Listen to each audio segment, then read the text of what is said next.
Ada satu pembacaan yang sangat menarik di dalam Alkitab. Ini tentang kita. Keluaran pasalnya yang ke-33 ayat 1 mungkin agak panjang sampai ayatnya yang ke-23.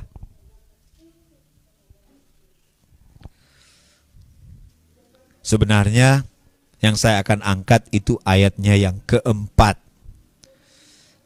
Keluaran pasal 33 ayatnya yang keempat. Tetapi kita akan baca seluruh pembacaan di perikop ini supaya kita mengerti akan latar belakang dari ayat mas kita. Judul perikopnya adalah Musa meminta penyertaan Tuhan di gurun. Ayat 1. Berfirmanlah Tuhan kepada Musa, pergilah, berjalanlah dari sini, engkau dan bangsa itu yang telah kau pimpin keluar, engkau dan bangsa itu yang telah kau pimpin keluar dari tanah Mesir ke negeri yang telah kujanjikan dengan sumpah kepada Abraham, Ishak dan Yakub. Demikian, kepada keturunanmu lah akan kuberikan negeri itu. Aku akan mengutus seorang malaikat berjalan di depanmu dan akan menghalau orang Kanaan, orang Amori, orang Het, orang Feris, orang Hewi dan orang Yebus, yakni ke suatu negeri yang berlimpah-limpah susu dan madu. Sebab aku tidak akan berjalan di tengah-tengahmu. Sebab aku tidak akan berjalan di tengah-tengahmu. Karena engkau ini bangsa yang tegar tengkuk, supaya aku jangan membinasakan engkau di jalan. Ayatnya yang keempat. Ketika bangsa itu mendengar ancaman yang mengerikan ini, ancaman yang mengerikan ini. Ancaman yang mana? Ayatnya yang ketiga, aku tidak akan berjalan di tengah-tengahmu. Berkabunglah mereka, dan seorang pun tidak ada yang memakai perhiasannya. Berfirmanlah Tuhan kepada Musa, katakanlah kepada orang Israel, kamu ini bangsa yang tegar tengkuk. Jika aku berjalan di tengah-tengahmu sesaat pun, tentulah aku akan membinasakan kamu. Oleh sebab itu, tanggalkanlah perhiasanmu, maka aku akan melihat apa yang akan kulakukan kepadamu. Demikianlah orang Israel tidak memakai perhiasan-perhiasan lagi sejak dari Gunung Horeb. Sesudah itu Musa mengambil kemah dan membentangkannya di luar perkemahan, jauh dari perkemahan, dan menamainya kemah pertemuan. Setiap orang yang mencari Tuhan, keluarlah ia pergi ke kemah pertemuan yang di luar perkemahan. Apabila Musa keluar pergi ke kemah itu, bangunlah seluruh bangsa itu dan berdirilah mereka masing-masing di pintu kemahnya, dan mereka mengikuti Musa dengan matanya sampai ia masuk ke dalam kemah. Apabila Musa masuk ke dalam kemah itu, turunlah tiang awan dan berhenti di pintu kemah, dan berbicaralah Tuhan dengan Musa di sana. Setelah seluruh bangsa itu melihat bahwa tiang awan berhenti di pintu kemah, maka mereka bangun dan sujud menyembah masing-masing di pintu kemahnya. Ya, ini sikap yang terbaik untuk kehadiran Tuhan, yaitu sujud menyembah. Ayat 11. Dan Tuhan berbicara kepada Musa dengan berhadapan muka, seperti seorang berbicara kepada temannya. Kemudian kembalilah ia ke perkemahan. Tetapi abdinya Yosua bin Nun, seorang yang masih muda, tidaklah meninggalkan kemah itu. Lalu berkatalah Musa kepada Tuhan, memang engkau berfirman kepadaku, suruhlah bangsa ini berangkat. Tetapi engkau tidak memberitahukan kepadaku siapa yang akan kau utus bersama-sama dengan aku. Namun demikian engkau berfirman, aku mengenal namamu dan juga engkau mendapat kasih karunia di hadapanku. Maka sekarang, jika aku sekiranya mendapat kasih karunia di hadapanmu, beritahukanlah kiranya jalanmu kepadaku, sehingga aku mengenal engkau, supaya aku tetap mendapat kasih karunia di hadapanmu. Ingatlah bahwa bangsa ini umatmu. Musa ingatkan pada Tuhan ketika Tuhan berkata, pergilah dengan bangsa itu. Tuhan berkata, Musa berkata, Tuhan, ini umatmu. Musa berkata, tunjukkanlah jalanmu kepadaku. Sedangkan yang tahu jalan Tuhan kan cuma Tuhan. Jadi sama dengan Musa berkata, Tuhan, bagaimana kami bisa tahu jalan kalau bukan Tuhan yang datang dan bersama dengan kami menjalani jalan itu. Tuhan, ini kan umatmu, bukan bangsa itu. Kita baca di awal pembacaan kita, Tuhan berkata, bangsa itu yang sudah engkau pimpin keluar dari Mesir. Musa bilang apa? Tuhan, ini bangsamu. Bukan bangsa itu, ini bangsamu. Kemudian, ayatnya yang ketiga, lalu ia berfirman, Tuhan berfirman, aku sendiri hendak membimbing engkau dan memberikan ketentraman kepadamu. Musa, luar biasa Musa, ya. Ini namanya hikmat ilahi. Tuhan, bukan bangsa itu. Mereka itu bukan orang asing, mereka itu bangsamu. Musa itu luar biasa, ya. Musa berkata, Tuhan, kami tidak bisa jalan sendiri. Bagaimana kami bisa tahu jalan Tuhan? Kan cuma Tuhan yang tahu jalan Tuhan. Paulus berkata, tidak ada yang bisa menyelami pikiran Tuhan. Jalan-jalan Tuhan itu seperti tingginya langit dari bumi. Tapi Musa hebat. Ya. Kemudian, ayatnya yang ke-15. Berkatalah Musa kepadanya, jika engkau sendiri tidak membimbing kami, janganlah suruh kami berangkat dari sini. Dari manakah gerangan akan diketahui bahwa aku telah mendapat kasih karunia di hadapanmu, yakni aku dengan umatmu ini? Bukankah karena engkau berjalan bersama dengan kami? Oh, tanda kita dapat kasih karunia, yaitu Tuhan berjalan bersama dengan kita. Ya. Kemudian ayatnya yang ke-17. Ayatnya yang ke-16, kalimat selanjutnya.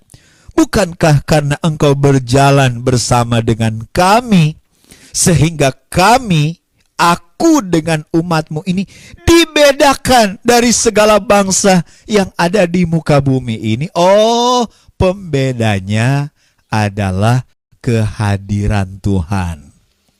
APD, alat perlindungan diri. 1, masker. 2, hand sanitizer. Apalagi ya, social distancing. Apalagi desinfektan, penyemprotan. Seluruh dunia punya metode yang sama. Tapi apa yang membedakan kita anak-anak Tuhan? Ada Tuhan beserta dengan kita. Siapa kita? 1 Petrus 2 ayat yang ke-9. Kita ini umat kepunyaan Allah sendiri. Amin. Itu kita, itu saya, itu saudara. Itulah yang membedakan kita dengan yang lain. Sekarang mau cari masker saja mahal. Hand sanitizer habis. Ya. Sedangkan bagaimana dengan penyemprotan? Hari ini disemprot, besok virusnya datang lagi. Ya, saudara yang saya kasih dalam Tuhan. Tetapi apa yang membedakan kita? Kehadiran Tuhan. Ayatnya yang ke-17, berfirmanlah Tuhan kepada Musa, juga hal yang telah kau katakan ini akan kulakukan, karena engkau telah mendapat kasih karunia di hadapanku, dan aku mengenal engkau. Kita telah menyanyikan lagu judulnya Mengenalmu dari Giving My Best. GMB. Ya, yang terbaik yang bisa kita berikan kepada Tuhan adalah mengenal Tuhan. Apa yang kita tabur itu kita tuai. Karena aku kenal engkau Musa. Aku tahu engkau sadar engkau tidak bisa berjalan tanpa aku. Engkau tahu hanya aku yang bisa menuntun kamu di jalanku, di jalan mujizat. Di akhir zaman ini, iblis akan tutup semua pintu. Kecuali satu, pintu mujizat. Iblis tidak bisa tutup. Jalan Tuhan, tidak ada yang bisa tutup. Saudara yang saya kasih dalam Tuhan, ya. Saya tahu ada banyak jalan yang sedang tertutup dalam hidup saudara, tapi tidak ada yang bisa menutup jalan dari Tuhan. Tuhan berkata, Musa, aku tahu hatimu. Engkau selalu merasa bahwa kehadiranku, kata Tuhan, itulah yang membedakan engkau dengan bangsa yang lain. Ada bangsa Mesir, ya, superpower pada waktu itu. Negara adik kuasa pada waktu itu.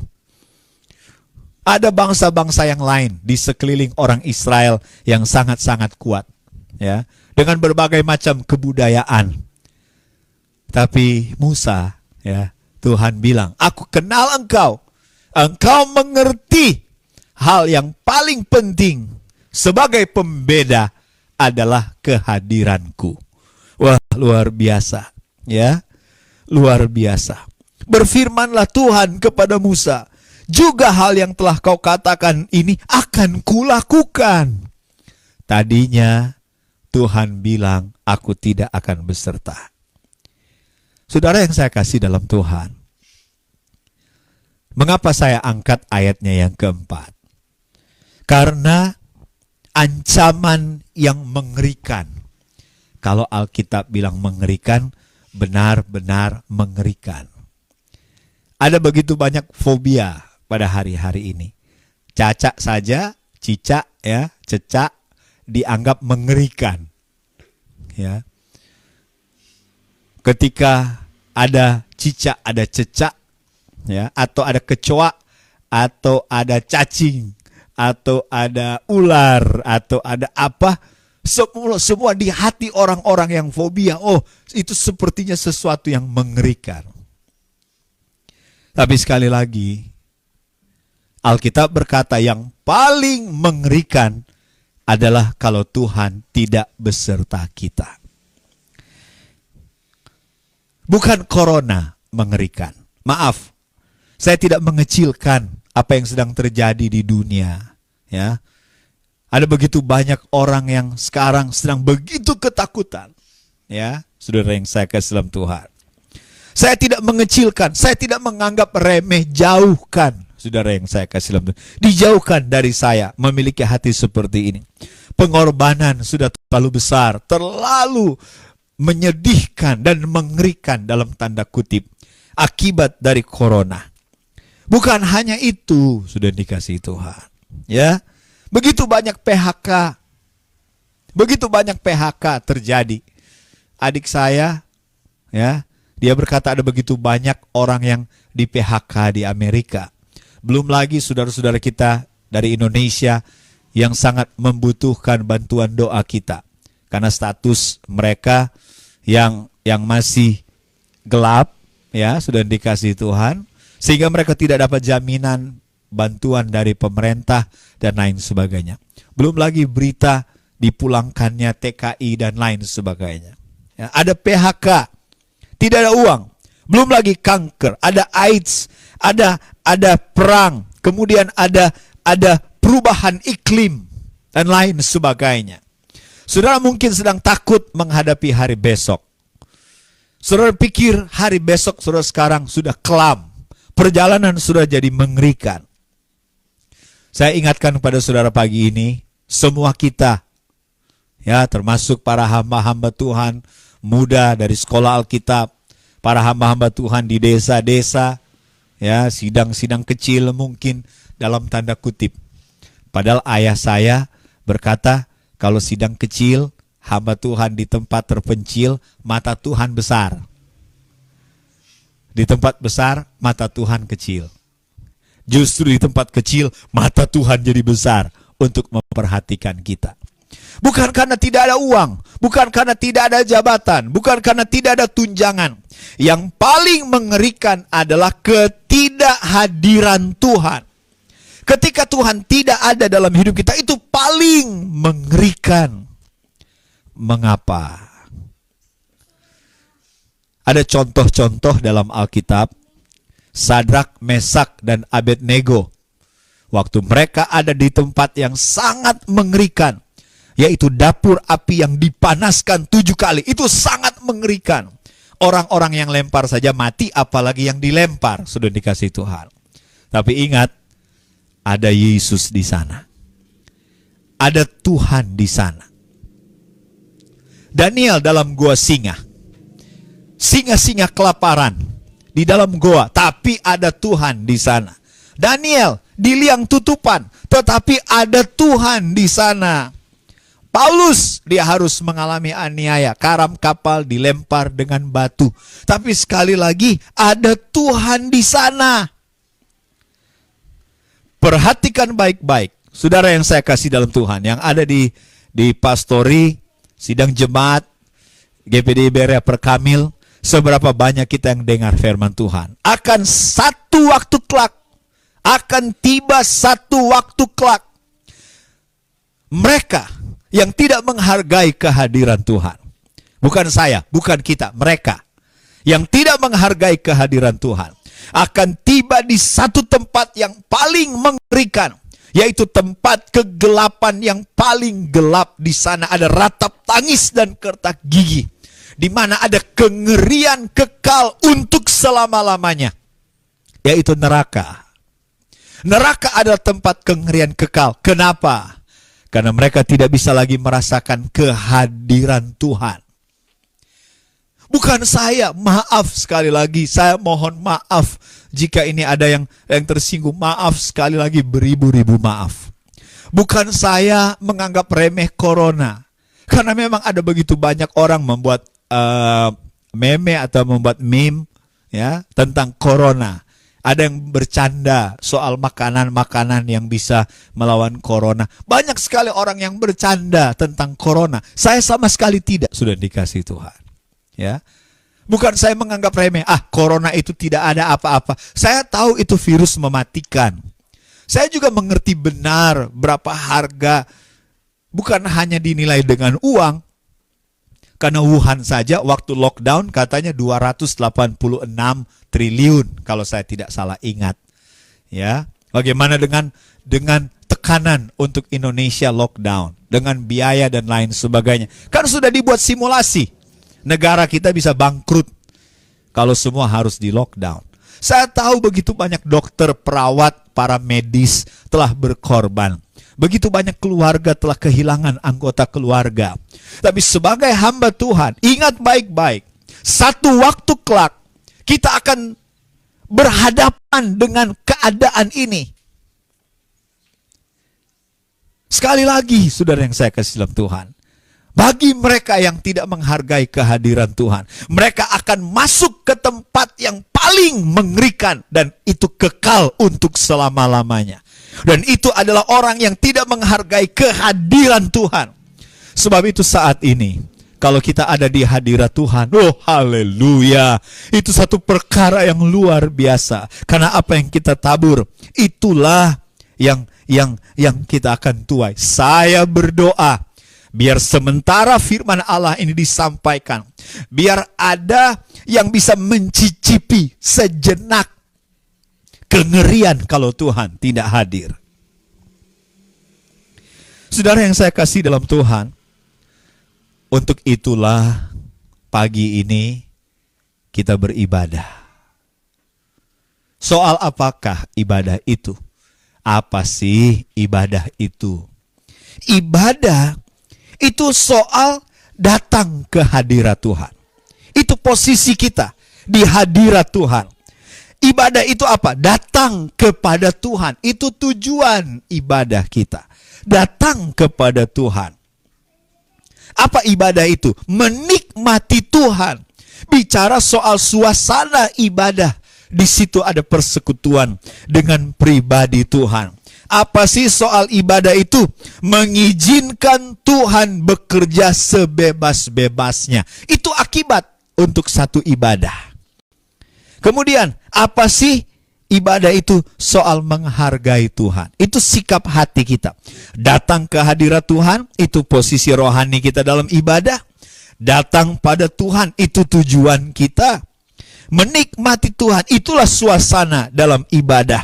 Mengizinkan Tuhan bekerja, inilah akibat ibadah yang kita ingin lihat terjadi dalam hidup kita. Dan ibadah itu menghargai Tuhan. Itu sikap hati kita. Itulah ibadah. Ibadah adalah soal kehadiran Tuhan, soal pribadinya, soal pengaruhnya dalam hidup kita. Dan itulah yang menjadi pembeda. Minggu yang lalu kita telah belajar bersama-sama. Untuk orang yang takut akan Tuhan harus bicara seperti ini. Kata Maleakhi pasalnya yang keempat. Tuhan mengadakan perbedaan antara yang beribadah dan yang tidak.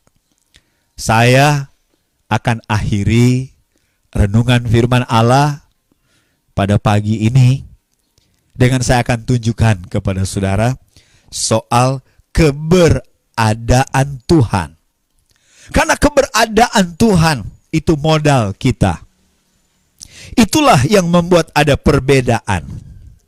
Coba kita lihat Ibrani pasalnya yang ke-11 ayatnya yang ke-6.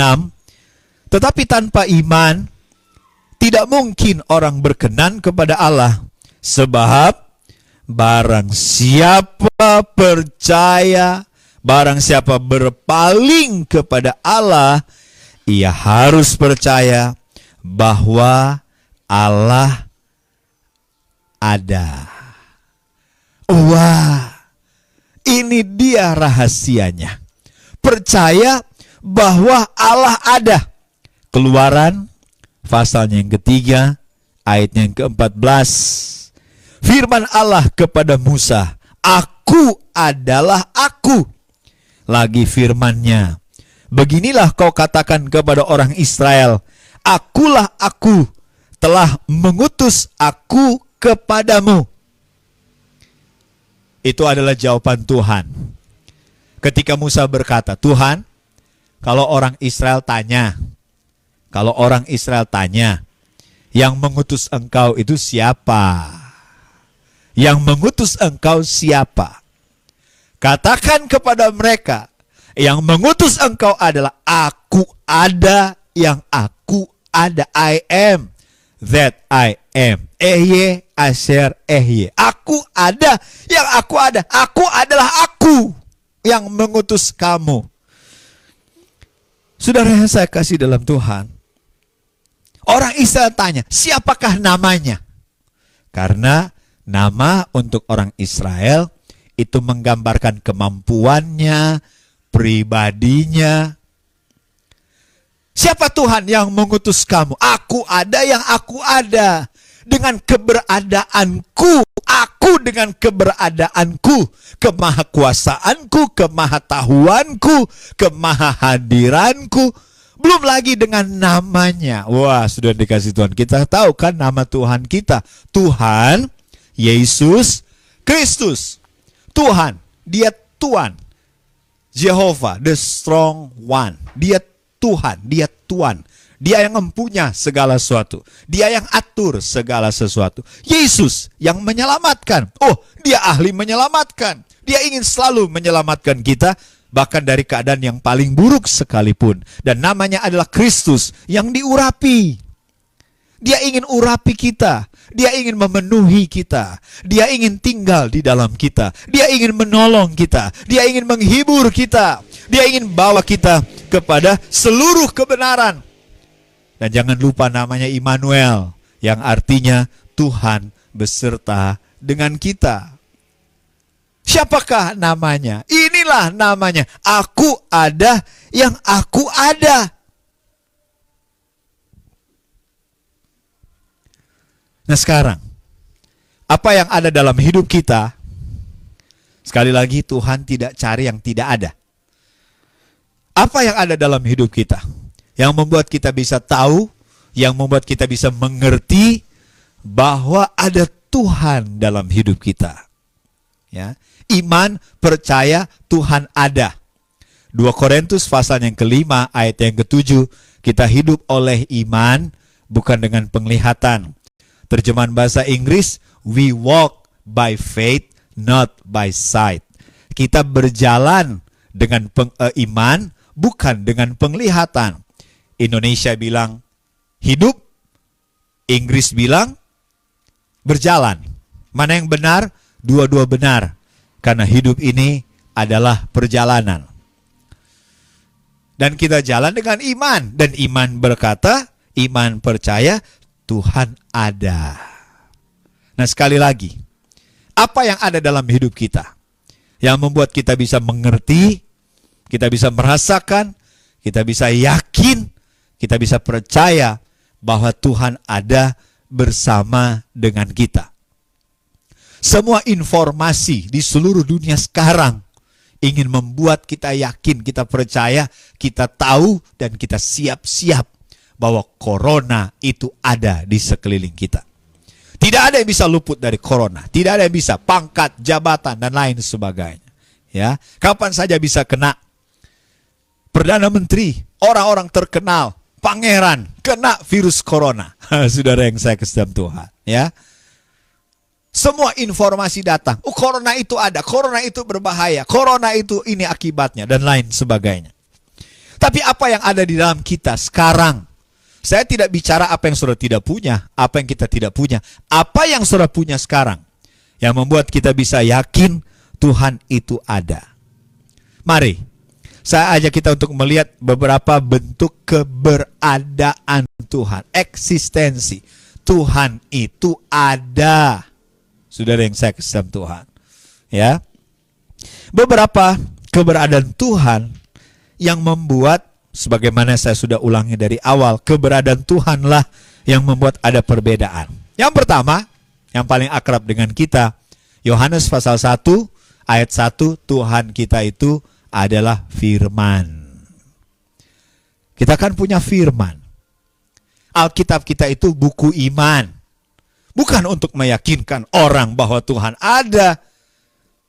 Tetapi iman, tapi Alkitab adalah proklamasi iman yang dimulai dengan pernyataan iman. Pada mulanya Tuhan, pada mulanya Allah. Jangan lupa, Alkitab kita adalah buku iman. Dan jangan lupa, Roma 10 ayat yang ke-17, iman itu timbul dari pendengaran akan firman. Alkitab berkata firman itu adalah kebenaran. Yohanes pasal 17 ayat yang ke-17. Apa itu benar? Benar, menurut Kamus Besar Bahasa Indonesia, benar artinya ya sesuai fakta. Tapi memang kelemahan kita manusia kan melihat yang tampak. Tapi iman, percaya yang tidak kelihatan. Iman adalah dasar dari segala sesuatu yang kita harapkan dan bukti dari segala sesuatu yang tidak kita lihat. Kebenaran. Kita ini makhluk kebenaran. Makanya kita punya hati nurani. Itu tempatnya Tuhan bicara, sudah dikasih Tuhan. Semua orang ingin tahu kebenaran. Memangnya ada orang yang ingin didustai. Semua ingin kebenaran. Saudara perhatikan baik-baik. Kebenaran firman Allah berkata ada Tuhan. Tuhan itu ada, saudara yang saya kasih Tuhan. Kita harus percaya akan perkataan firman Tuhan. Yohanes pasal 8 ayat 32. Dan kalau kamu mengetahui kebenaran, kebenaran akan memerdekakan kamu. Nah, apa itu percaya? Percaya menurut Kamus Besar Bahasa Indonesia memiliki 4 arti. Yang pertama, mengakui atau yakin bahwa sesuatu memang benar atau nyata. 2, menganggap atau yakin bahwa sesuatu itu benar-benar ada. 3, menganggap atau yakin bahwa seorang itu jujur. 4, yakin benar atau memastikan akan kemampuan seseorang untuk memenuhi harapan seseorang.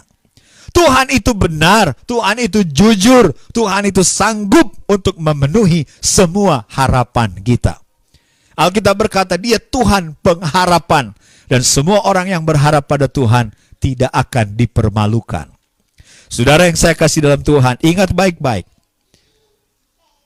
Tuhan kita, Tuhan kebenaran, dan kebenaran itu adalah firman Tuhan. Setiap kali saudara baca firman, Tuhan ada di situ.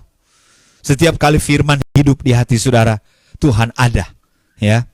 Jadi sekali lagi, ingat langit dan bumi diciptakan oleh firman. Jadi biar apa yang saya sampaikan ini bisa membuat saudara yakin Tuhan ada, ya. Di Facebook, di mana-mana, ya. Ketika Tuhan bicara, di-upload, ya.